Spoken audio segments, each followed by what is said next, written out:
Yeah, if you don't mind, you said father was born in Latvia and mother was in Yeah, Estonia? yeah. Father was born in Latvia. Mother was born in Estonia. He was a farmer in Latvia, and in 1938, Hitler and Stalin uh, signed a non-aggression pact with each other. And part of the deal of signing that was that Latvia went to the Soviet Union Hmm. and part of Poland went to Germany, but there was nobody from Poland or Latvia at the meeting. So they just took it basically because they could. And my father loved Russians and hated communism because communism took everything away from everybody. Yeah.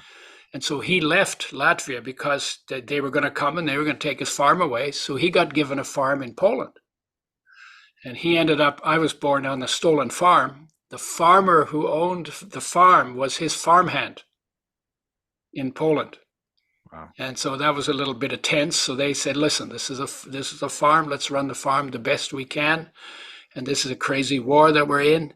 And when all that stuff settles out, then we'll sort it out. And Yeah. so they worked together really well, became good friends. And he then helped us get out of Poland at the end of the war when the communists were chasing us in tanks and trucks. And we were on dirt roads, on horse-drawn hay wagons, mostly mothers with young children. Hmm. And there was no military presence on those roads. And the Allies were using us refugees as target practice, shooting us from planes. These were the good guys. Hmm. And we eventually got out, and I got left behind because my mother couldn't handle the road. There were dead horses and dead people in the ditches, and it was safer to go through the fields, even though it was winter, than to stay on the roads. So she left four of the kids she had behind, went with two through the fields, and we eventually got reunited by her mother, who heard what had happened. And it was a crazy time. Can you imagine a mother having to make the choice to leave two of her kids behind to save the other two? Couldn't imagine. It was like, holy smokes. How long was it before you got reunited with her? It was a matter of weeks, 2 or 3 Okay. weeks. I was 2.5, so it was probably a pretty intense time. Yeah, where the Yeah. hell's mom? you know? Oh yeah, especially at that Yeah, age. yeah. So What do you yeah, remember like? and I just remember not never feeling safe, and I Yeah. carried that with me for a long time into adulthood. Not feeling safe, not knowing what I could depend on, Yeah. and being very uneasy when people got emotional, intense. Yeah. And when I was 6, the thought came to me, man, when I watched people arguing, it was stuff they argued about was really trivial to me as a 6-year-old. Hmm. And the thought came, man, there must be a way that people can live in harmony. And this little cocky voice that said, and I'm going to find out how. As a And that became 6-year-old. my, and that became my driver. So Yeah. then I went into science to understand how things work, because when you know how things work, then there's a certain amount of predictability in an unpredictable life. Yeah. And then I went into biological sciences to understand how creatures work. And then Yeah. I went into psychology to understand how thinking works, all in the service of how could human beings live together in harmony.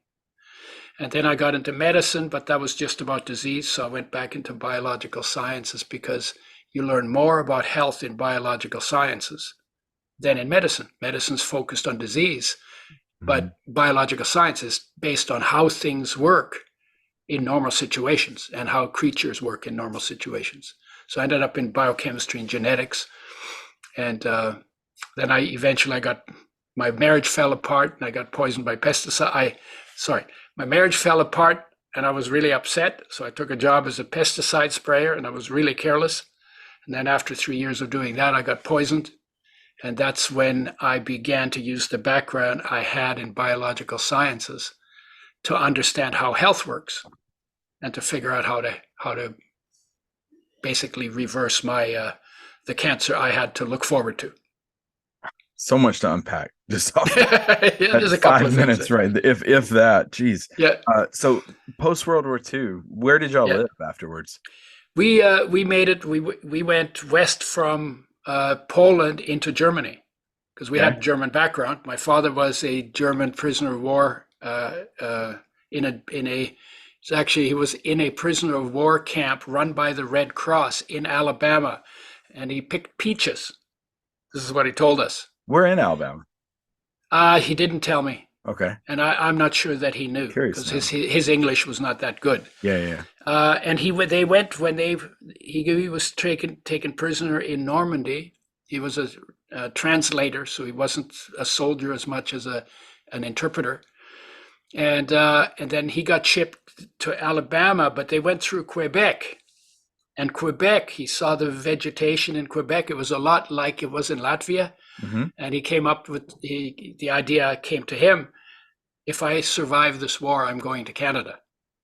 And so when he came back in 1946, it took us 6 years to get through the bureaucracy to emigrate from Germany to Canada. Where in Germany did you live? We lived outside of Dusseldorf on a Oh, I'm farm. very familiar with where that was. I was actually at a station in Spangdahlem, so right outside of Trier. So probably about 2 hours away. Oh, the Trier, yeah, Yep. Yeah. yeah. Loved it. They also had a camp, a military camp outside of Dusseldorf. And it Hmm. had a big fence around it, and the soldiers would cut out cars out of magazines, and they would collect them and they would give them to us kids. Like I was six, like between 7, 8 years old, Really? and they were just nice to us, Yeah, yeah, yeah. right? They won the war and we lost the war, but they were really nice to us kids. That's It's good to very hear. interesting, huh? I said that's actually good to hear. Yeah, yeah. Yeah. So growing up, you had some brief jobs. Got this from your website, which we'll Hmm. we'll give out just a little bit here. Fruit picking, dairy farming, logging, mining, carpentry, house painting, clearing land, burning brush, Yeah. growing fruit or food, and then pesticides. It's like the epitome of like manly jobs. Was Well, this all like as a teenager and early adulthood? this was after I left university.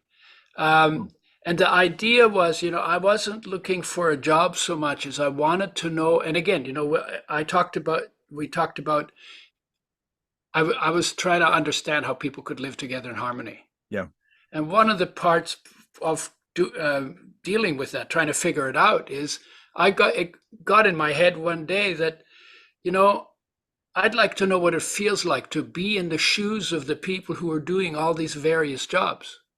And Mhm. aside from it being really interesting, the learning that takes place at the beginning of a job was also really interesting to me. What does it feel like to be in a situation like that? And it was not a career move. I just wanted to know it from experience. Yeah. Because if somebody told me what it's like, that's just head trip. That's just talk. That's just words. Yeah. I wanted to feel it. I wanted to know what it feels like. And a lot of what came out of the war for me was not trusting what people say or the words you read, but wanting to have my own experience so that I could make up my own mind about what that was. And I could put it in words. That's not the problem. But I wanted to have the feeling. And Hmm. that's still, I always want to have the feeling.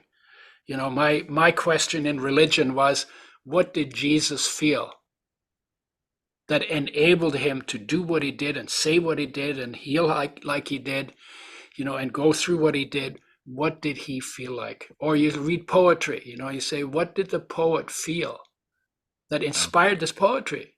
Well, I want to have that feeling because then I could write my own poetry, Yeah. right? Yeah. I mean, what's incredible about your story, just hearing it so far, I mean, we're barely scratching the surface, is Mhm. uh childhood trauma is real.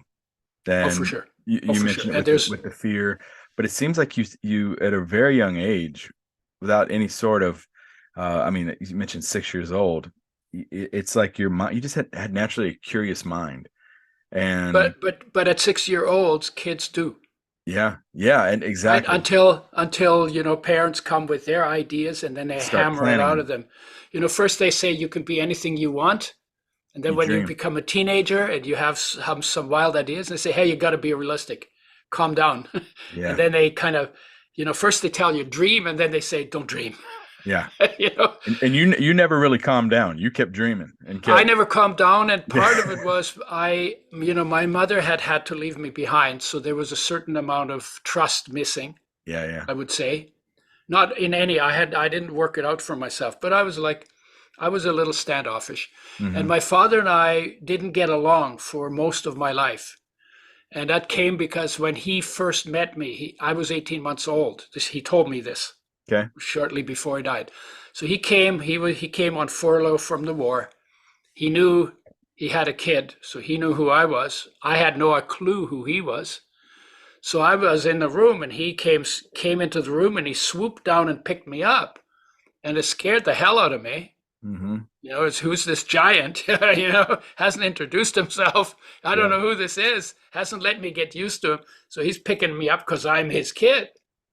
And he said, when I started screaming, he said the thought went through his head, I will never get along with this kid. And then we played that out for 40 years.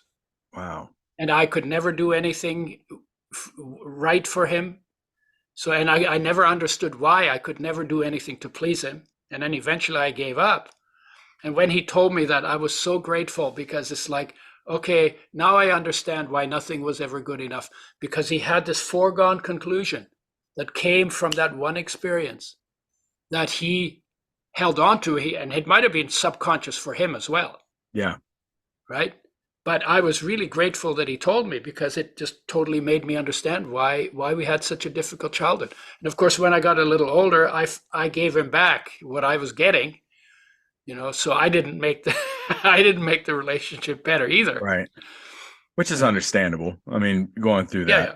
But at least you got that Teenager, sense of closure. teenager. Yeah, it was beautiful. Yeah, Yeah. that was big. What does it mean to you knowing you have that now and you don't have to? Some people don't get that closure. Uh, well, I would like to step into the people who are listening who don't have that closure, and be the person that they would have got that closure from. Hmm. There's never ever been anything wrong with you, ever, no matter what you've been told or what you've told yourself. Or, even though you've had bad feelings that led to bad thinkings, that led to bad speakings, that led to bad actions, Yep. that hurt people, that had bad outcomes. But you're not any of that. You're not the feelings, you're not the thinking, you're not the words, you're not the actions. You're actually life. And there's absolutely nothing wrong ever with life. And because you are life, the closer you come to experiencing yourself as that energy, the more you will discover that your nature is unconditional, empowered love. That's No awesome. matter what your story is, what your past is, what your history is, where you've been, what stuff you've done, even if you're in a jail and you're going to be there forever, that there's something in a human being that is not affected by anything they do. And it's deeper than most of us go, which is why most of us miss that. And that's where the closure is. When I'm in touch with what is whole in me, I have closure on anything that ever happened. And I can say without being, without trying too hard, Yeah. every human being on this planet is doing the best they can given where their focus is. And we can improve that by taking to our focus to a better place. And that better place that we will always have access to is deeper within our own being. God lives there, Christ lives there, inspiration lives there, unconditional love lives there, uh, peace lives there, a peace that isn't based on ceasefires, but a peace that is a presence of something. It's in every human being, warrior, soldier, criminal, rich kid, poor kid, black kid, white kid. It doesn't matter what the story is. Every human being is built that way. And how we get this world where everybody lives in harmony, we will get closer and closer to that world as we get closer and closer to feeling the unconditional peace and unconditional love and inspiration and purpose that is built into us from the beginning. and is always there and takes us through all our, I was in the war, right? So I complained about the war for a long time. And one day I realized I was like 26 or 27. The war ended when I was 3. So I've still been bitching about the war for Right. 23 years. And one day I sat in the sunshine and I realized, oh my God, the whole time that I've been complaining, and even through the time that was really difficult, something took perfect care of me. And I have never given that any acknowledgement ever in my life. And I was like, oh my God, if that took perfect care of me, and it did, because I never got killed, right? Yeah. I survived the war. So something took perfect care of me through all my fears and all of that crazy stuff. That's a pretty good friend. And maybe, just maybe, I should get to know it a little bit better. Yeah. And maybe at least get to know it enough to say, hey, thank you that you've been very kind to me. And that was a big part of my turnaround from being the the rebellious kid and being able to see everything that was wrong with everything and never always missing anything that was right with anything because I was Mhm. so focused on my dramas and my traumas, right? But that insight was a big part of my turnaround. And now I look at it, the war was incredible. The fact I didn't get along with my dad, incredible, because if my purpose was to stand on my own feet and think for myself Mhm. and not just accept everything everybody tells me, because a lot of it has agendas that I don't get told, and to think for myself and to become a human being the way I would like, that takes some independence, it takes some courage. And when nothing in your surrounding world goes right, you have to find that within yourself. Yeah. It is crazy to me how our mind and bodies work. And Mhm.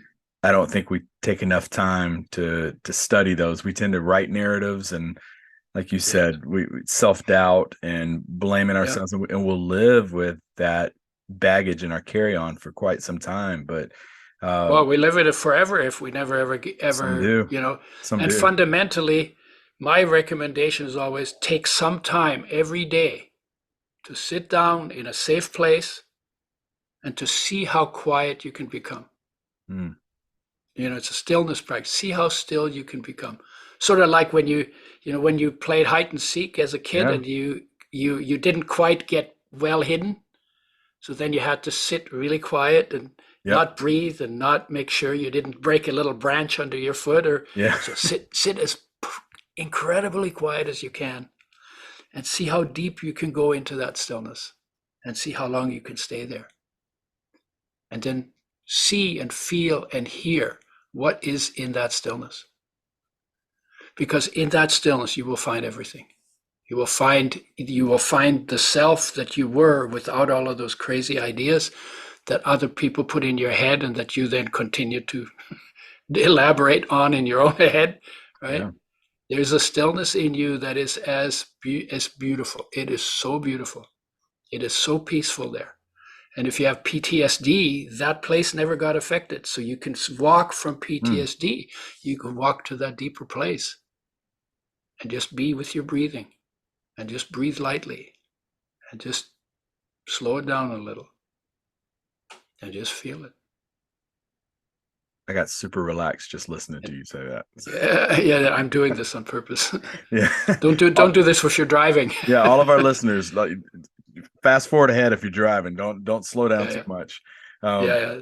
So, so one thing I want to ask you, you mentioned earlier your father relocated. Was it Ontario or was it Quebec? Where exactly? no, when he was being taken prisoner of war, he got taken prisoner of war in Normandy, Mm-hmm. and he was then shipped to a Red Cross run prisoner of war camp in Alabama. He said he picked peaches there. Did he go through Quebec? He went through Quebec Yep.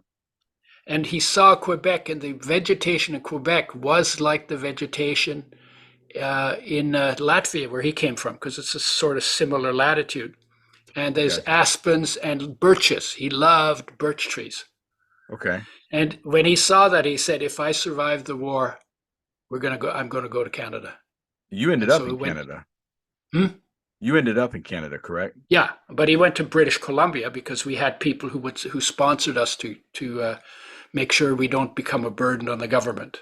That Okay, was so he part went of the more towards deal of. Vancouver.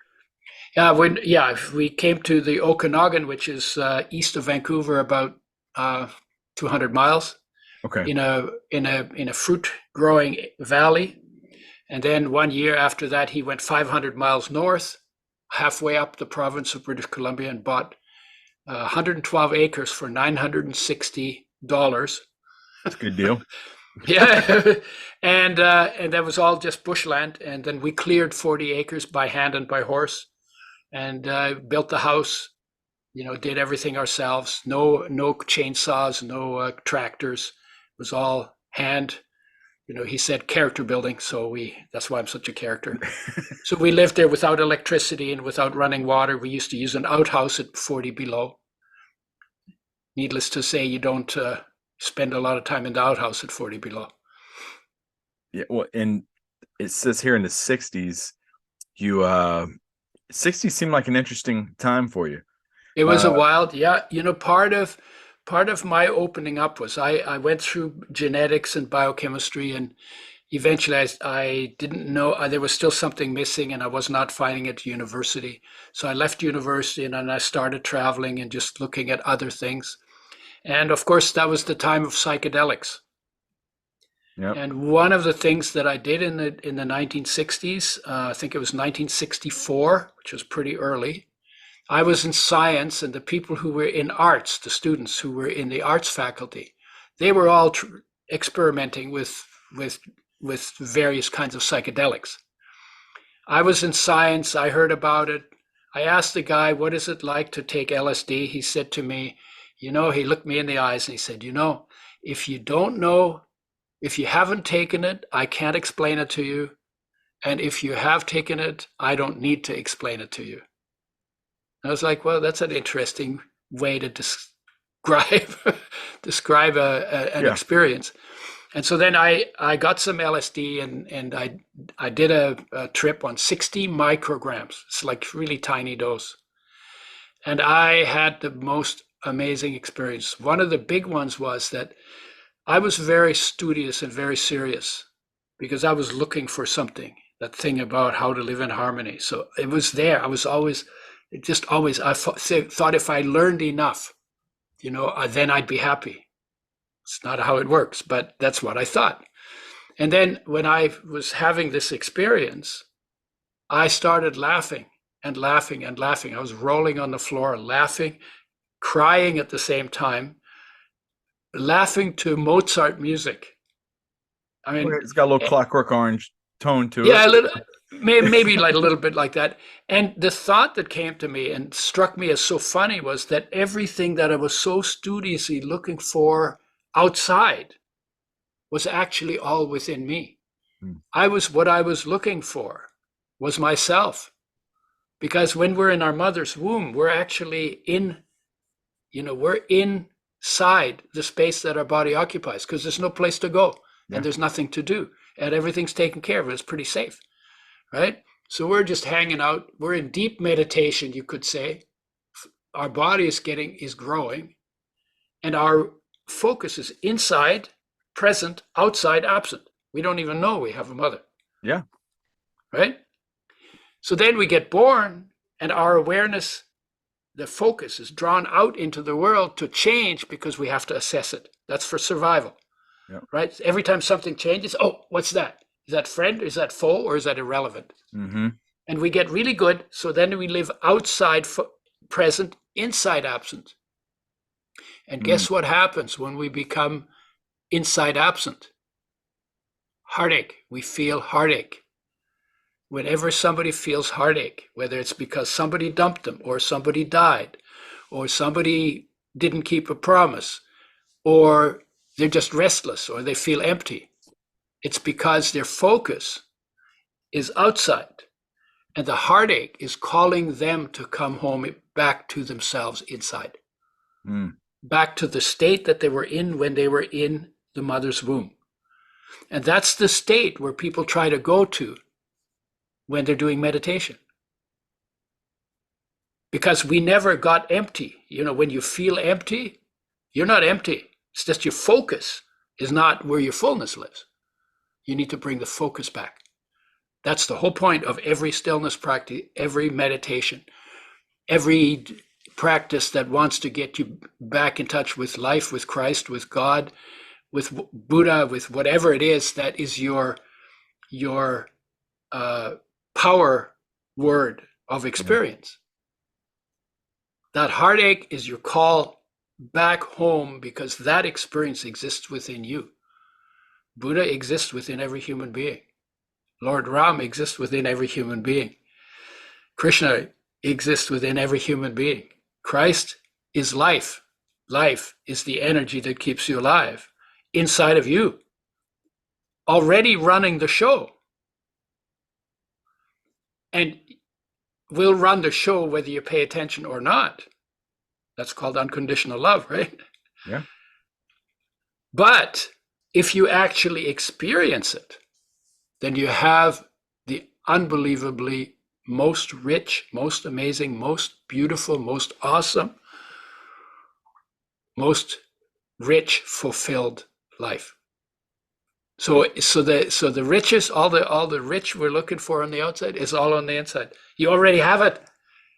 And it's nothing, you don't have to do any work to get it other than to learn to bring your focus to it. I'm glad you say that because for me personally, and I've shared my journeys and my shadows here on the podcast. Mm-hmm. Life was, I listened to your episode 3 or 4. oh yeah, appreciate it, appreciate it. Mm-hmm. Your Yeah, sister and your father. yep, yep, absolutely, Yep. yeah. And Mm-hmm. it hasn't been easy, and even life afterwards. But it wasn't Mm-hmm. until I was probably 38 years old, 39 years old, to where and that's relatively young to a lot of people. Some are going to say it's old, but whatever. But it took me that long to really, like you said, be present with inside as to box breathing, Mm-hmm. taking time to. The older I've gotten, I like less noise, like you said, just sitting in stillness. I'm the one Mm-hmm. that'll drive around in a car with no noise on, no Mm-hmm. radio, just thinking deep Yep. in thought. And Mm-hmm. yeah, and I would honestly say internally, I have felt most fulfilled uh, with my external life when I've been in this state internally. And Yeah. it's taken a quite a journey, and it's been well documented on the shadows. We talk about emotional, spiritual, social, and physical, Mm-hmm. being Yep. solid in all four of those Yep. domains of our life. But man, this is good stuff, and we're only like 20 minutes into this episode, and yeah, I'm already like Well, stealing so many things the here. planet will start to glow in about 10 minutes. Exactly. But yeah, the one part I wanted just to talk about. I'm gonna read this to Mm-hmm. our listeners here, but you mentioned the psychedelics. You couch surfed. You traded Winchester 3030 for trumpet that you Mm-hmm. played after a few drinks of Southern Comfort. Southern comfort. Dabbled in flute and harmonica, sang in a choir, but more often in the shower, hitchhiked from Toronto to Vancouver without a penny to your name, which I want to ask about that. Camped out, Mm-hmm. started a nude beach. Let's see, and lived. I'm curious how you start a nude beach. Mm-hmm. But We then can go there. Mm-hmm. yeah, lived in co-ops, communes, apartments, houses with rural and urban settings. It was wild, but it was fun. Was that all the '60s? Uh, Majority, yeah. yeah, a lot of it was in the 60s. Well, it says here, yes, you even got married, lover biology, and this is what I wanted to talk about. You attended the home births of your Mm-hmm. 3 children, Mm-hmm.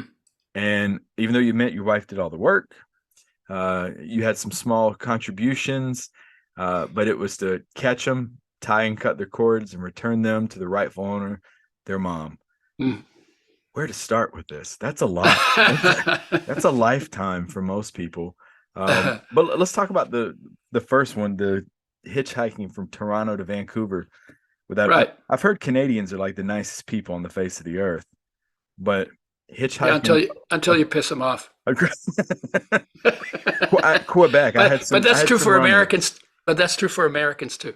I've had run-ins with people in Quebec, but Yeah. Ontario, they were the nicest that they possibly could have been to me. How in the world did you hitchhike from Toronto on one side of Canada all the way to the other in Vancouver without a Yeah, piece of paper? I was in Toronto and I lived in Vancouver and I'd gone there for some reason. And I decided, I wonder what it's like to have no money and hitchhike and go across the country. It was an adventure and I was putting some things to the test. I did quite a bit of experimenting and taking risks because, that could turn out badly. So what I did is I had $1.39 in my pocket and I gave it to a homeless man. And then I got on the road and hitchhiked. And the first day I hitchhiked in the wrong direction. And it ended up in London, Ontario on the US border. Yep, And it took me the rest of the day to get back to Toronto. So I already blew a day. yep. And then I hitchhiked and people in the 60s, it was different. It was easier. I mean, people hitchhiked in the US too. It was safer. It was easier.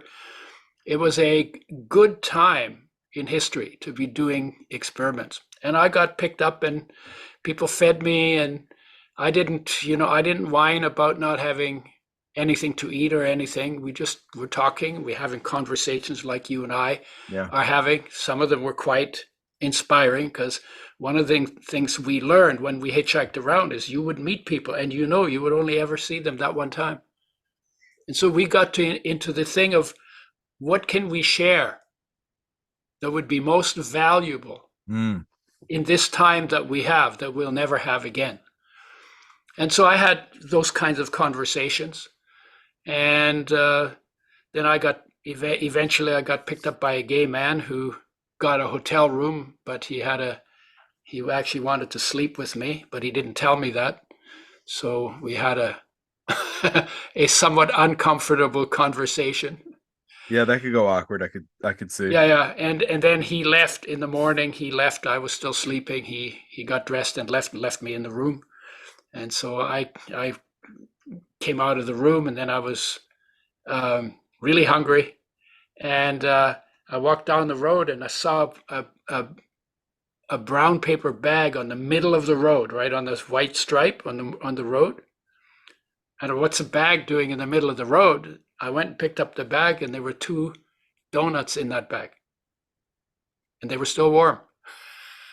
Well, I don't know why I'm thinking of like Roadrunner, Wile E. Coyote, like the trap Yeah, sitting right there. yeah, yeah. And then so that was. I mean, I'm not a donut. I don't recommend donuts for most times, but at that point, that's what there was. Yep. And then I found a sugar cube at the side of the road, still wrapped. Somebody had probably thrown something out the window. That was my breakfast that day. Yeah, And when you're in negative $1.39, yeah. yeah, Yeah. yeah. Yeah. Anyway, so I even ate out of garbage cans one summer. I just wanted to prove how rich our garbage cans are, and I was able to be on a fresh plant-based diet out of garbage cans Wow. in the city of Vancouver. Those were formative years. I did crazy things. How long did it take you to hitchhike? 6 days? That's not bad. Yeah. Yeah. No, it's about standard. Okay. Yeah, Now the next one, starting a nude beach. How did that come up? yeah. It occurred to me one day that I'm ashamed of my body. And I was studying biology. We're looking at bodies of creatures, and there was no judgment there. We're just trying to look at what it is and how it works and what it does. And Hmm. and I and then it's like, yeah, and I'm ashamed of my body. Well, there's something wrong with that picture, and I don't even know where I got that from. So how do you fix it? Well, one of the ways you fix it is you get used to being nude in public. So how do you do that? Well, I went to there's a university and there's a beach down at the bottom of the cliff of that university. It's on a little peninsula. Went down to the beach, took my clothes off, sat behind a log. If somebody came by on the beach, I would duck. That's how it started. And then pretty soon I'd be walking naked down the beach, and if I saw somebody coming, I would just go and sit down behind the behind the log. And then it wasn't too long before I was walking naked down the beach, and somebody came the other way, and I just kept walking. And most of the time, people never said anything. So slowly got used to it. And then I lived in a house with a bunch of people. And one day we took, I think we took mescaline, which is a psychedelic, and we went to this beach, and we had hair down to our butts. Yep. And long beards. Right? I had a red beard, red curly beard, and blonde hair, literally down to my butt. And when the tide was out, there was these mud flats. So if you walked on these mud flats, you would go to your knees in the mud. Mm-hmm. Be slurping through the mud, right? Yep. Well, so the tide was out, and we went out onto those mud flats and started wrestling naked in the mud. Okay. On mescaline. Yeah. And it was so childlike and so not weird that a whole bunch of people collected on the beach and watched us. I think there were maybe 10 of us. Mm-hmm. And they said, wow, I want to be that free. I want to be able to be that free. And that's what started the beach. Wow. And then we would expand the beach. I would pick up garbage naked. And I would go into the closed section and dump it in the garbage cans in the closed section. Nobody ever said anything because I was clearly crazy and I was clearly doing something useful. Yeah. Right. And so that's how we extended the beach. And I spent a couple of years down there. My son was conceived on that beach. And one day I'm walking down the beach naked, and this other guy's coming, and he's dressed, and he's got it's like a properly dressed. And as he went by, he yelled at me, "Put your clothes on." And I yelled back at him in the same tone, "I'm not telling you to take yours off. Don't tell me to put mine on." And at that point I said, okay, I'm good with naked now. I felt like it was completely okay, completely have a conversation in whatever. And so then that was basically, that was the end of my project, that project. So note to our listeners out there, don't park your car, take your clothes off and start walking around naked. No. Wherever you're at. at. And you know what? I don't think I could do it now. In those days, it was a different time. It was doable. Question for you. What about, you mentioned you were uncomfortable with your body. What about, I have a teenage daughter. Yeah. And what about body shaming's big for young kids, especially? Any parent listening out there that has a child that's been victim of body shaming, what advice would you give them? Well, if you think about what a body is, and I'm talking about even if it has pimples all over, and if it's grossly 150 pounds overweight, or you're the wrong skin color, right? Your body is unbelievably immaculate the way it was put together. When you think about the molecules and the genetic material that made food into body parts, and figured out which cell in your body needs a vitamin C molecule and took it there, and made you hungry so you would bring more building materials in so that life could build your body. Just the fact you've been born. Your body, no matter what is going on, even if you have a wart on your nose and a hair on the wart, your body is life's masterpiece for you. And this masterpiece is self-repairing and is self-developing. And if you want to make it stronger, you can make it stronger by just giving it more work to do. And if you want to build your mental capacity, you can just do crossword puzzles, or read books, or think about things. And if you want to have peace, then you sit still, and there's this unbelievably beautiful peace inside. And when you get a little closer to the fact that your body is an unbelievable miracle, Then when somebody tries to shame your body, you can just say, what are you talking about? Hmm. What are you talking about? You don't like your body? I love my body. And you only get it for a time, and you get to have the human experience. All of it, whatever all that entails, dancing and singing and having sex and having babies and giving from the heart and singing in the shower, whatever it is that you do, you get to do all that. You're just made out of dust, water, and air, and you get to do all that. Wouldn't you want to make the most of it in the time that you have? It's a gift. To enjoy it the most incredible way that you can? And if you do a little bit of that kind of work on yourself, when somebody tries to shame you, you know that it's just BS. Yeah. Like if somebody body shames you, it's not because there's something wrong with your body, but it's something wrong with their state of being. Because happy people don't body shame anybody.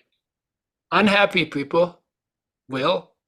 Unhappy people look for fights and look for putting people down, right? Hurt Because people hurt everybody people. wants everybody to be as miserable as they are. Yeah. But you Yeah. don't have to be. You're not dependent on that, and you don't have to take it on.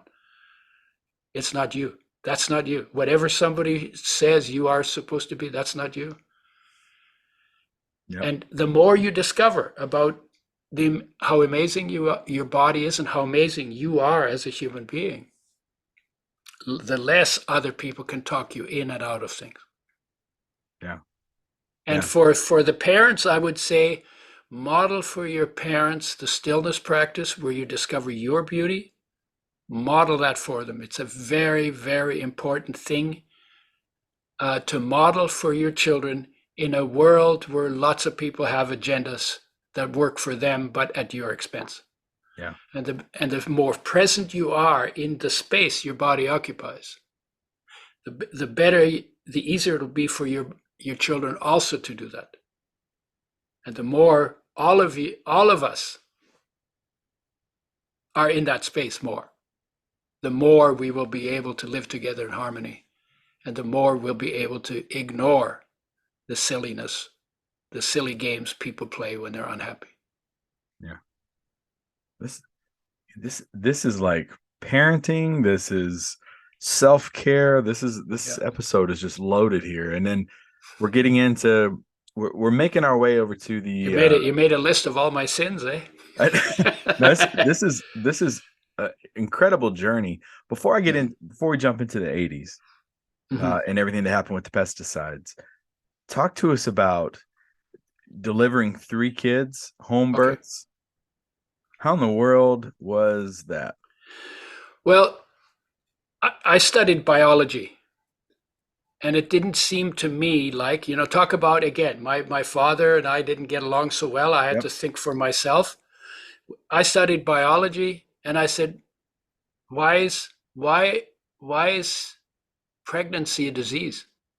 Pregnancy is not a disease. Pregnancy is a natural occurrence. It's Hmm. not like cancer and cardiovascular disease or arthritis. Right. It's a natural development of a human being. And the mother of my children had wide hips. That's a sign that childbirth might be easier, and I knew that. And I felt that if there was something that needed attention that we couldn't give it naturally, I felt that we would have known that.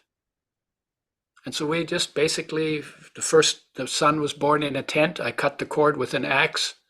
And when I say that, people picture like this, but it wasn't like that. The axe, I I was was, I was picturing your logging days. yeah, no. Yeah. It was just like the axe head was between my knees, and I just snipped the cord on the axe because that's what I had, right? I didn't Yeah. have a pair of scissors. I didn't have a knife. And, and the process is so well developed. Again, talk about miracle. Conception is a miracle. Pregnancy is a miracle. The birth process is a miracle. The fact that the cord ties off the blood, the blood comes through the umbilical cord when the child's in the womb, right? Hmm. But when it comes out, then the cord actually, it's like when a leaf in fall puts wax in between it and the branch and then falls off the branch. Mm-hmm. Well, that happens with the umbilical cord where your belly button is. And then it dries up and falls off. Yeah. So this is all natural processes. You don't need somebody who went to school for 8 years in history and then studied medicine to know that. But a little biology is helpful. So I was very comfortable with it, and it's a miracle. And What a like I say, skill. the lady does all the work. I got to cut the cord, and I got to do that, catch the baby, but the women do all the work, and that whole process. I mean, I'm clearer about it now that I'm 80 than I Yeah. was when at that time. But why we don't just say, okay, how can I help? How Mm-hmm. can I help? Because women, they say among lions and humans, women do all the work, right? My wife and I were talking to a doctor, and she was saying that just everything that goes into it, for everything. This is not to scare or deter any parents, but we talk about childbirth is a miracle of life and everything. But she said it's crazy what all has to take place for a Oh, for child to sure. be, Oh, and for sure. yeah, Yeah. and she said it's Yeah. truly a miracle when you really, and I never really thought about it that way. Yeah. um but yeah, that's huge props for, Yeah. and that was, we're making our way into the 80s here Yeah. But on this. now don't, I just want to say, don't just assume that you know what childbirth is. I was very comfortable with it because I had studied biology. I was pretty good at it. Yeah, So I'm nobody not go in your saying kitchen and I'm not try to saying just, everybody should do that. yeah, exactly. But if you can be at the birth, there's a guy in the 60s who wrote a book called Monday Night Class. He said if you were there when it went in, you should be there when it comes out. Yeah. His wife was a midwife, and so they talked about the birth process. And they said, as a father, why not welcome your child into the world when Oh yeah, your wife delivers it? best feeling in there. If anyone, if you have the option, be there, because I still Yeah, remember every second of Becton being born to this yeah, day. yeah. And But I have one more thing that happened before the 80s. oh yeah. So in my late 20s, I got into, uh, I started thinking, nobody remembers my grandfather, and he hasn't been dead for 50 years. I don't remember his name. He died before I was born. Mm-hmm. But they're still talking about this guy called Jesus. Why? Yeah. Why are they still talking about this guy 2,000 years later, and nobody remembers this other guy who hasn't been dead for 50 years? I want to know what the difference is. Crazy questions in a way, right? But it just occurred to me. And then I sort of started thinking about how am I going to figure it out. And I got the red letter edition of the Bible where everything Jesus says is in red ink and everything else is in black ink. It's one of the versions of the St. John's edition of the Bible. Mm-hmm.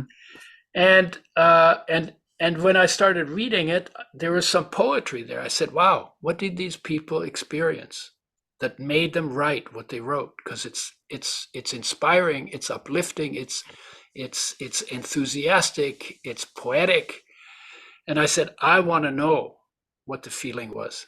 First for John in the Gospel of John, and then after that said, why am I stopping at John? I want to know what Jesus felt. That made him what he was. Nobody said that wasn't possible. And so I started trying to figure out how to do that. And I put some of the quotes, some of his quotes into practice and took some risks that if what he said wasn't true, that wouldn't work out so well for me. Yeah. And I had magical experiences. It was like went on for about 6 months. And What's one then that one stands day, out? it's coming. It's Okay. coming.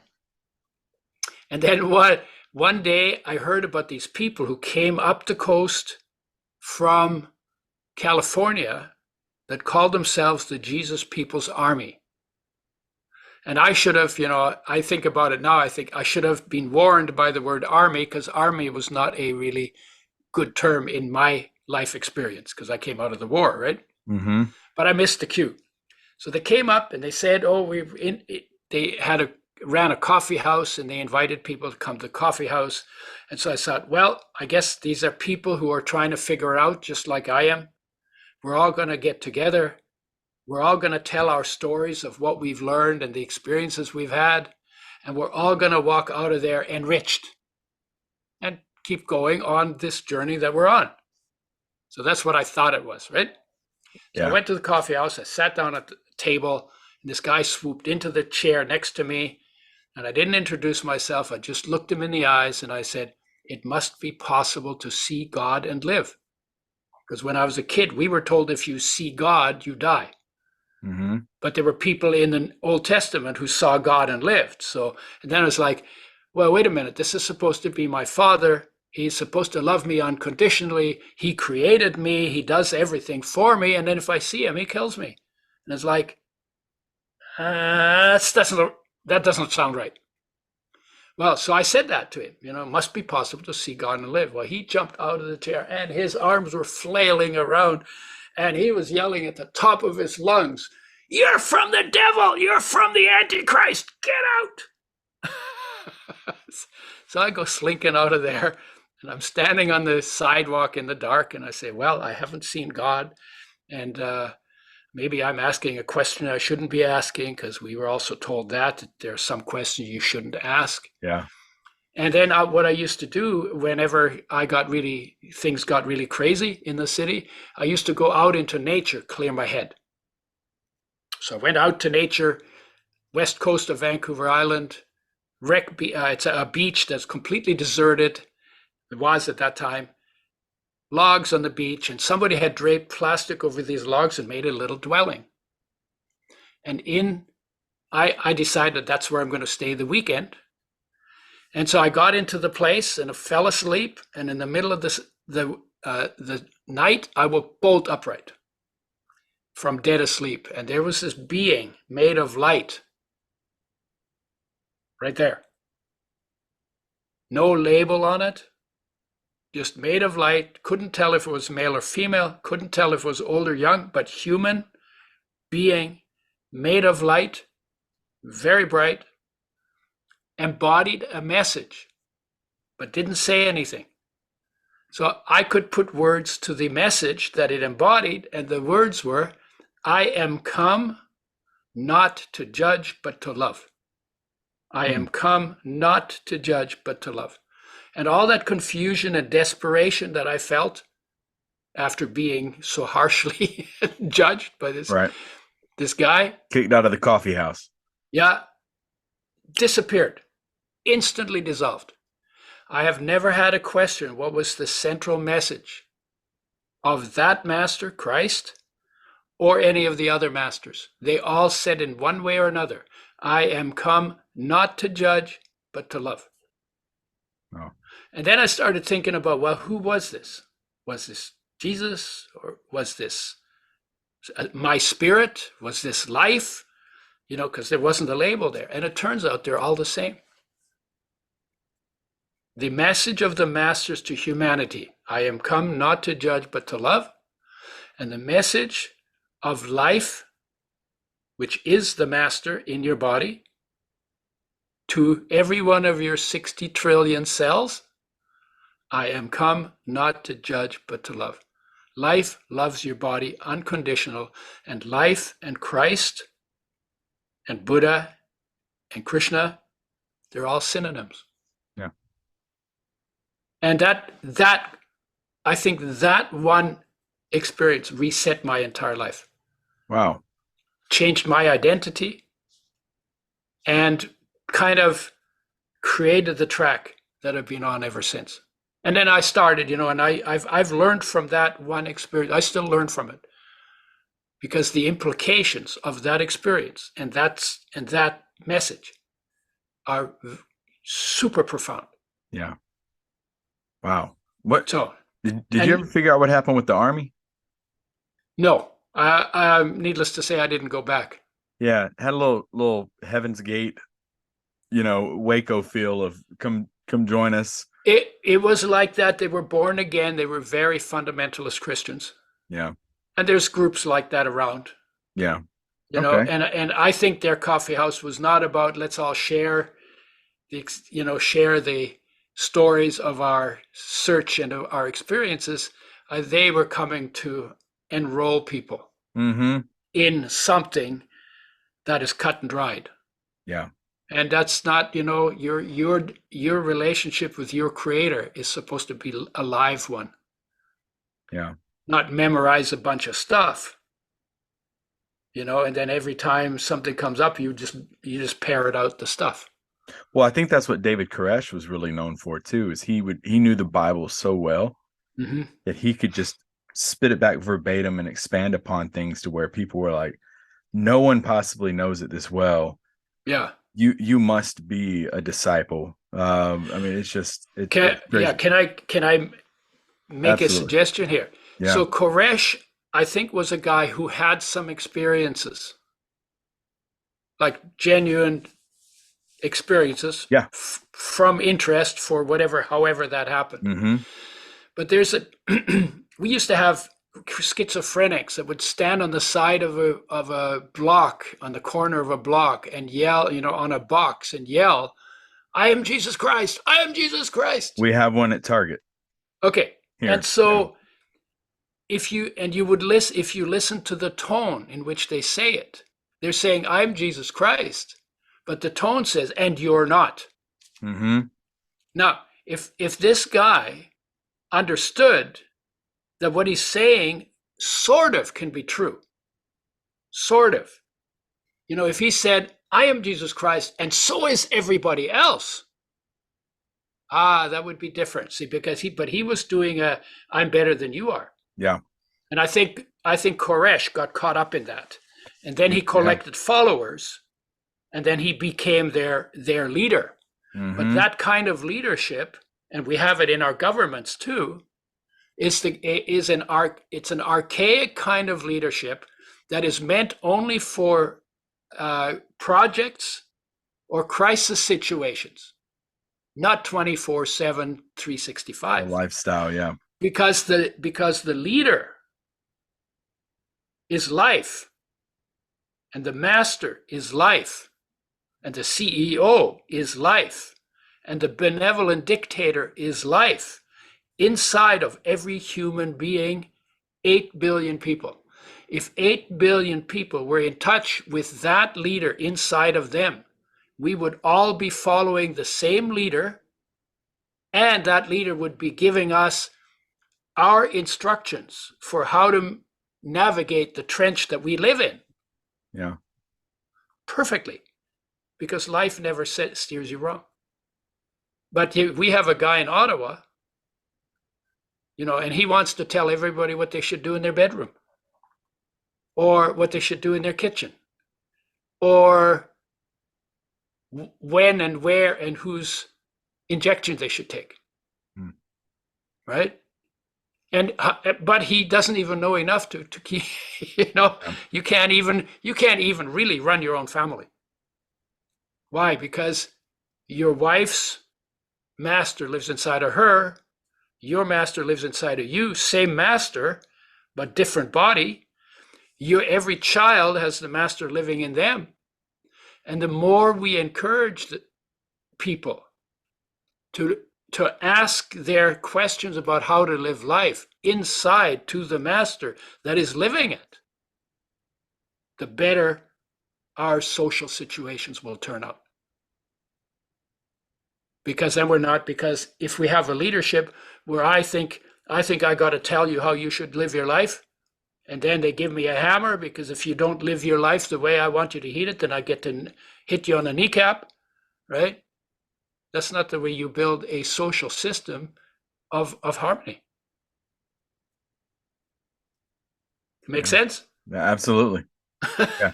Absolutely. No. Yeah, And the next thing I want to talk about is yeah, you mentioned your marriage fell apart, and then you ended up getting a job with pesticides, and which ultimately leads you into following your passion for health. If you yeah, could kind of unpack that story for us, yeah, how that unfolded. yeah. So my marriage broke up, and I was really upset. We had 3 kids, So 4, 2, and 1. And marriage fell apart. I wanted to kill something. And I had a license to spray pesticides from a gardening job that I did. So I took a full-time job as a pesticide sprayer. And I was super careless. I sprayed lawns with a tractor and a boom on the back. And I would walk barefoot over the lawn that I'd sprayed. And then my skin peeled off the back of my feet, off the bottom of my feet. So I started wearing rubber boots, but I was a summer job and I liked to get a tan because I'm light skinned and I always wanted to be darker than I was. And so I did it in a bathing suit, wearing rubber boots, little tractor with a tank. And person I worked with, she said, "Aren't you worried you're going to get poisoned?" And I said, "Nah, I'm immune." I wasn't immune. We call that testosterone poisoning. A lot of us, Men yeah. are poisoned by their own testosterone until they hit their first crisis, their first disaster that created out of their attitude. It'll never And happen so, to me. yeah. And so I got poisoned by pesticides. And I had nausea, dizziness, cramps, and my energy went through the floor. And I always had lots of energy. I was 38 years old. If I walked around a city block, I would have to sit down and rest. So I was like an 80-year-old. I'm 80 now. I have more energy now than I had when I was 38. Wow. And I went to the doctor, said, "What have you got for pesticide poisoning?" She said, "Nothing." That was so simple. Oh my God, my health is my responsibility. If I don't care about it, maybe nobody does. Yeah. What do I need to do? And I started reading everything I could about health and nutrition, disease and nutrition. Ended up working in the area of oils because it's really confusing. Because they would say, one study says omega-6 is essential. That means you can't make it in your body, but you have to have it to live and be healthy. So it has to come from outside. If you don't get enough, your health deteriorates. If you don't get enough long enough, you die. These are like the essential building blocks for body construction. And then the third part of it is that if you're not getting enough and your health is going down, but you bring back enough of the essential nutrient that's too low before you die, because death, by definition, is not reversible, then all of the problems that come from not getting enough are reversed. So essential nutrients, 18 minerals, 13 vitamins, 9 essential amino acids, and 2 essential fatty acids. Follow that description. And that's all been figured out by researchers, by making diets that have the stuff in them, and then they take the stuff out, but everything else is in it, and see what happens. And if nothing happens, then it's not an essential nutrient. But if your health deteriorates and the animal dies, then this was something essential that it was deprived of that then went on the list of essential nutrients. And so they say, okay, omega-6 is an essential nutrient. You got to have it to live. And the next study I read, the omega-6 gives you cancer and kills you. And I'm going, what? Yeah. Omega, you can't have it both ways. It's required for health and it kills you. That's like the God story, right? Yeah. He loves me unconditionally, but if I see him, he kills me. Yeah. So this is another story like that. And it said, well, you can't be both. And that made me look deeper. And I realized that the oils are the most sensitive of our nutrients. They're damaged by light, by oxygen, and by heat. They need the most care of any of our foods. And we give them the least care. When they're made by industry, they treat them with very harsh chemicals, sodium hydroxide and phosphoric acid. Then they bleach them. Then they go rancid and smell bad. So now they heat them to frying temperature to get rid of the bad odor. And now you have a normal cooking oil, the colorless, odorless, tasteless cooking oils. They put them in plastic bottles. The plastic leaches into the oil because oil swells plastic. And there's pesticides in the oil because they don't start with organically grown seeds. So you're getting all this damaged oil.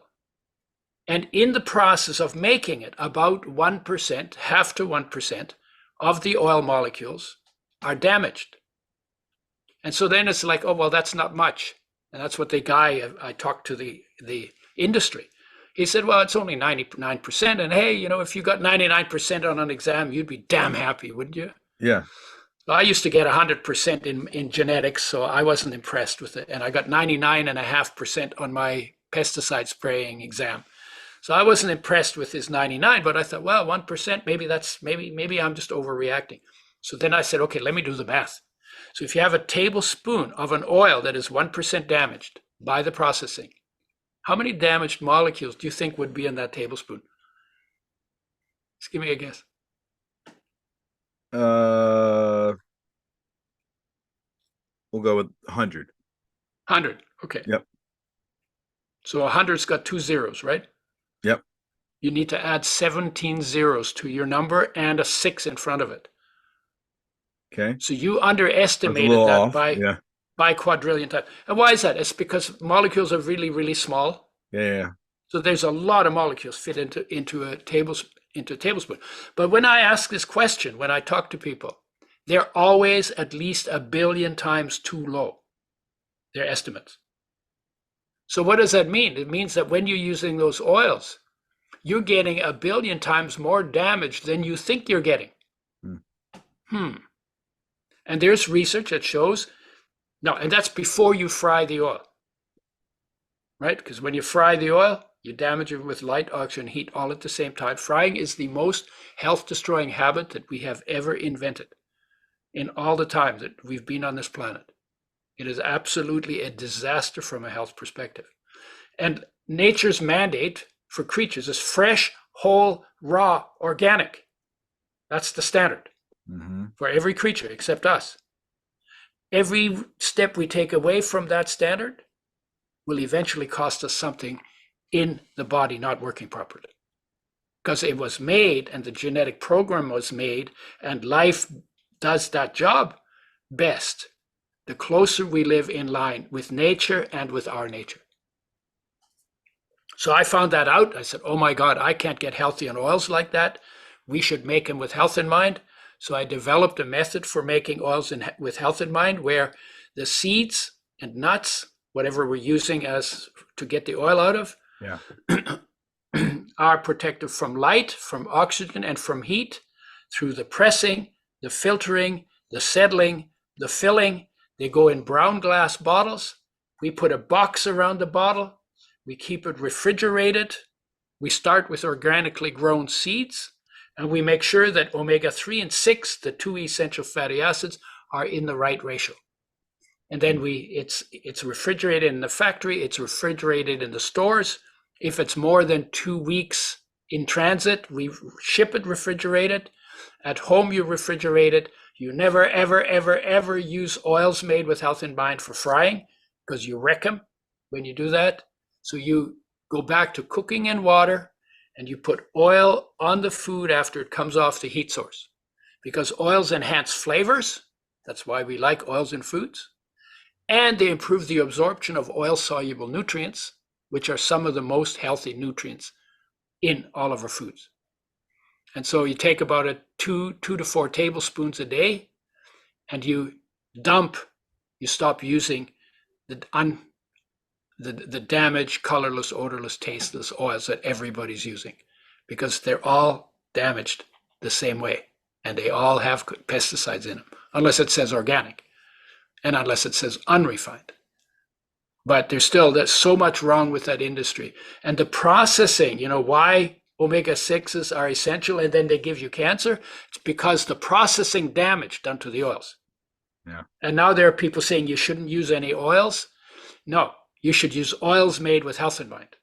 You should not use oils that were made for long shelf life. You should use oils made with health in mind, that are protected, that are properly protected, so that they retain their health benefits. And that's basically what I'm best known for. The book is called Fats That Heal, Fats That Kill, because they're two opposite stories. Yeah. And you have to understand which are the good ones and bring them in, and which are the bad ones and leave them out. And more health problems come from damaged oil than any other part of nutrition.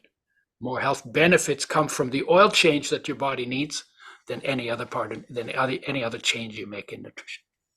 You've just changed my life. My omegas are sitting in flaxseed oil. Everything is sitting in a cabinet in there and not being refrigerated. Oh yeah, no. Flaxseed oil was my first oil, by the way. That I was just about to ask you about flaxseed oil. Yeah. So yeah, But flax oil has a lot of omega-3, but not enough omega-6. I became omega-6 deficient on it. So I got dry eyes, skipped heartbeats, arthritis-like pain in my finger joints, yeah. and thin, papery skin. Those are classic omega-6 deficiency symptoms. Because of that, I'm trying to help people get healthy. My juice, the juice for doing the oil project, I was broke for 15 years. But it was like, if we could bring the missing omega-3s back and we could get them omega-6s made with health in mind, oh my God, we could help almost everybody. And I got so inspired. It's like, oh my God, there's something that feels good about helping people live better.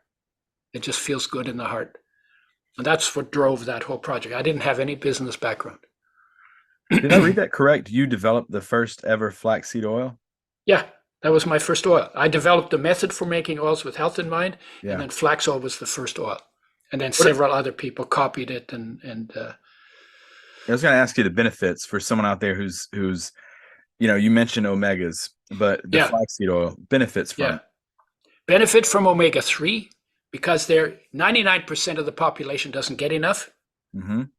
Every cell needs them, which means, and there's somebody has summarized it that way, when you increase omega-3s in your diet, provided they're not damaged and they don't contain toxins, when you increase omega-3s in your diet, you can improve virtually every major degenerative condition of our time. Wow. Why? Because Yeah. 99% of the population doesn't get enough. And I didn't say cure, I said improve. Because omega-3s will improve everything that comes from not getting enough omega-3s. And omega-3s won't improve anything else. And what do they do in the body? They're part of the cell membranes, so they speed up the reactions that the receptors in the cells can do. They're important for bone strength. They increase your stamina by 40 to 60% within a month of starting on a tablespoon per 50 pounds of body weight per day. I'm actually talking now about Udo's oil. That's what we used in the Hmm. studies. And which is a blend of flax and other oils, just so the balance is better, so you don't become omega-6 deficient. They make your skin nice because omega-3 and 6 together form a barrier in the skin against the loss of moisture. You need more in winter when it's cold than in summer because you burn more for energy. Yep. But together they make your skin soft and velvety, and if your skin is dry, you need more oils. Mm. Shows up in the desert and shows up in winter more than in humid climates or in the summer. But even in summer, people get dry skin. And why is that? Why the skin? Because skin gets them last because they have functions in the other organs too. So nature says give it to the other organs first because you can live with dry skin if you have to. But if your heart dried out, that would not work so good. Yeah. Or if your liver dried out, or if your kidneys dried out, or if your lungs dried out. So skin gets it last and loses it first. So when your skin is soft and velvety, you know that the rest of your body has what it needs. Yeah. This is like So 101 right here. This is yeah, great hearing all this. And you've also done some other stuff before we plug Udo's Choice. mhm. But you created a probiotic fiber and greens blend. Yeah, Greens and blends that's are out there. I'm sure there's so many. I've heard so many that are yeah, floating around, and also supplements for pets, which yeah, something that people do not. I think pet owners don't put a whole lot of research into. It's let me get a can of yeah. Alpo and call it a day. You But do you have a pet? oh, we have dogs. Yeah. Okay, so I worked with dogs, cats, horses. We worked with Siegfried and Roy's white tigers. Remember those? Oh yeah, I remember Yeah, them. yeah. So the oil that I'm talking about is a tablespoon per 50 pounds of body weight per day, mixed in food and intake spread out over the course of the day for humans. For dogs, it's a tablespoon per 100 pounds, and for horses, a tablespoon for 500 pounds. Okay. Because in grass, there's less, dogs get more fat in their diet. Humans get the most fat in their diet. We are the fat creature because our fat deposits under our skin are our fur. Mm-hmm. We don't have hair to keep us warm. Fat keeps us warm. Yeah. So we need more fats than the other creatures, but the omega-3 and omega-6 are essential for other creatures as well. And we saw amazing, the doggy odors went away. If they had skin and hair problems, they went away. If they were old and stiff, that they become more flexible. If they had low energy, their energy improved. Horses, we had race horses that should have done well because their lineage was good. Yeah. Their genetic lineage was good, but they weren't winning races. When we gave them the essential fatty acids, omega-3 and 6, in the right ratio, 70% of those horses won their next race, either came first, second, or third on the next race they ran after they started getting their omegas. Wow. Because in captivity, the horses only usually get corn oil, which only has omega-6. But horses are actually omega-3 animals. There's more omega-3 in grass than there is omega-6. And they weren't getting it. So those horses are all deficient. And omega-3s increase metabolic rate, increase oxygen metabolism, increase energy levels. In our athletes, 40 to 60% increase in energy within 30 days of taking a tablespoon per 50 pounds of body weight per day. And the way we measure this, before they started taking the oil, they did their sport to exhaustion, and we measured what that was. And then 30 days later, we measured it again. 40 to 60% increase in stamina when they did their sport to exhaustion. We did it with boxers, we did it with runners, we did it with cyclists, we did it with bodybuilders and weightlifters, pretty much all the strength and endurance sports. Same. Omega-3s are the highest energy molecule of any of our molecules. And not only is it a high energy molecule that builds the fire that you want in your body that gives you your juice, but 20% of the oil is converted into other molecules, including molecules that keep the fire from burning you by controlling the sparks that it throws. Everything is supposed to be fire and spark control, right? So omega-3s do both. The only molecule I know that does both. Antioxidants and anti-inflammatory molecules do the spark control, and then carbs and fats and even proteins, sugars, those contain those create the fire. Those are the fuels. The reason why white sugar and white flour increase inflammation is because in the processing, we pull out all the antioxidants and anti-inflammatories. So we get the fire, but we've taken away the spark control. A problem caused by processing. What do you think of coenzyme Q10? I know it's one of the really expensive supplements that's out there. It is very expensive. It is part of making energy, and it has a very good reputation, especially if you can get it in its reduced form, which is called QH or QNOL, or reduced coenzyme Q10. Yeah. But it's very important, and it's also helpful it's part of the energy production system. Mm-hmm. It's called the cytochrome chain, part of the cytochrome chain where energy turns into ATP and water and carbon dioxide. Yeah. And it's one of the members of that chain. Okay. Yeah. So for listeners out there. But usually the body makes that. Yeah. Yeah. So it's not an essential nutrient, but it can be helpful if you get more of it, especially as you get older and your body healthy machinery. Heart too. Yeah. For Udo's Choice, tell our listeners about udoschoice.com. You got award-winning supplements over there. And then also tell them about your books. Okay. So udoschoice.com, udoschoice.com. That's where we talk about the products. So we talk about the oil. We got 3 different varieties of it. But I also talk about digestion, which is the next most important not serviced area. And then we talk about digestive enzymes, Mm. And digestive enzymes are really good in cold and flu season because they chew the protein coat off the viruses and then put the viruses out of commission. Yeah. So when I get something coming on, I take enzymes Mm. immediately.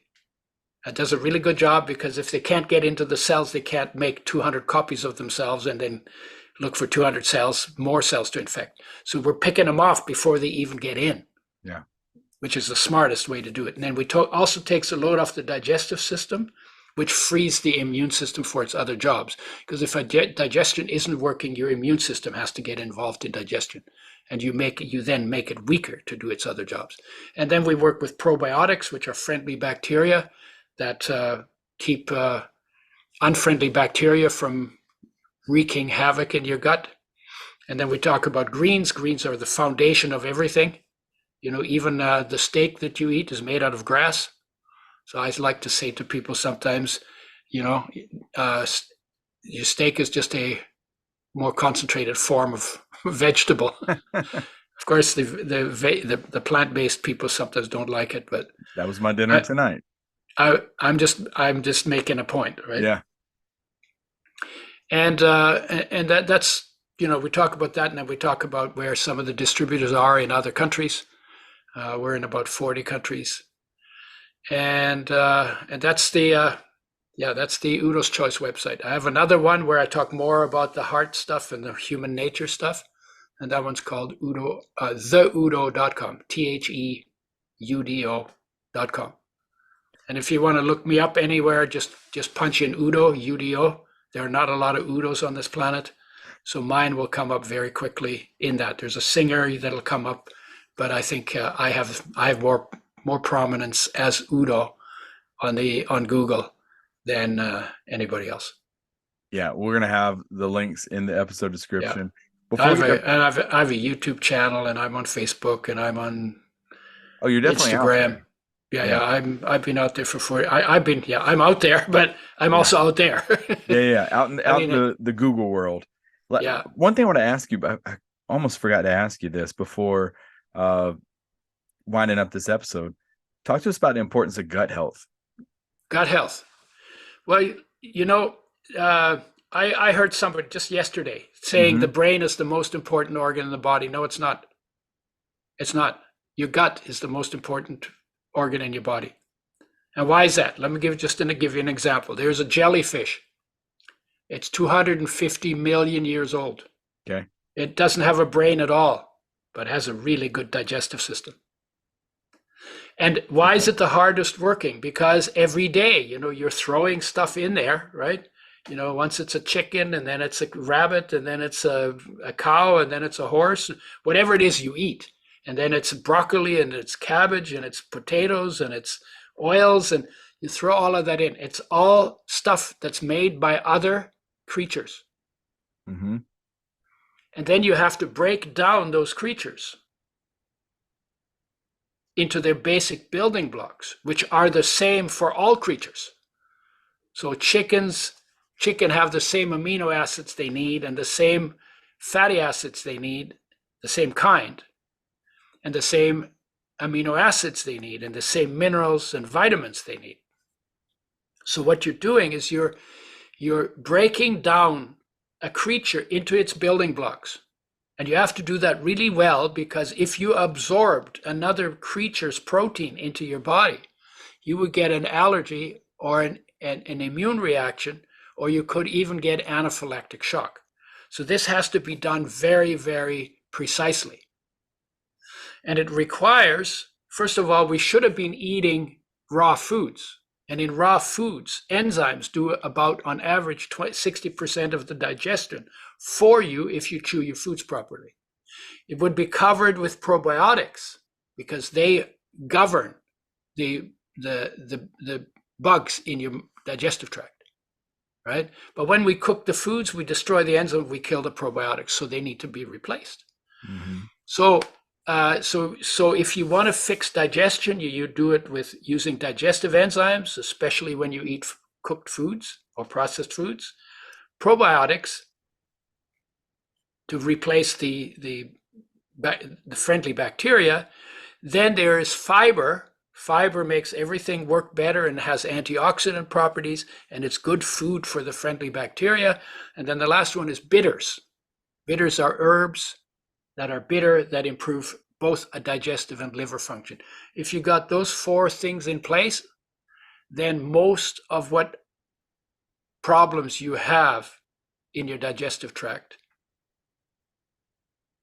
get solved. Yeah. Right now, when you're not doing that and you're not paying attention, you get burps and you get farts and you get diarrhea and you Oh get yeah. constipation and you get bad breath and you get stomach aches and you get bloating, and so there's a lot going on because there's a lot going on. Yeah. And so giving the digestive system the help that it needs to make sure that everything that nature provided our digestive system with is actually being provided. And so you have to make some choices and get the supplements of enzymes and probiotics. That will be very helpful for most of the conditions that happen in the digestive tract. What an episode this has been. Just, I mean, incredible stuff that you've thrown out here. I don't think I've ever had an episode where we've gone from World War II to psychedelics to David Koresh to fish oils. But this has been amazing. But whenever someone, and we're gonna have the links, by the way, for all of you listening, in the episode description is gonna have all of his links. When someone mentions your name 50 years from now, what do you want them to say about you? Actually, you know what? I don't care whether anybody remembers me or not. What I care is that they remember themselves. Mm. And if what I've done to help people live more inspired, more uplifted, more lit up lives, that'll be my legacy.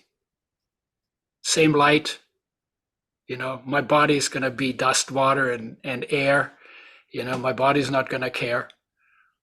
But there's something about the fact that we were made to live lit up from within and are missing that, is why that's such a incredibly, I mean, in a way, I'm glad that people are not lit up because that makes me shine, right? I get to help, right? But it would be okay if everybody was lit up. I would probably do a lot of singing and dancing. There you go. Yeah. Well,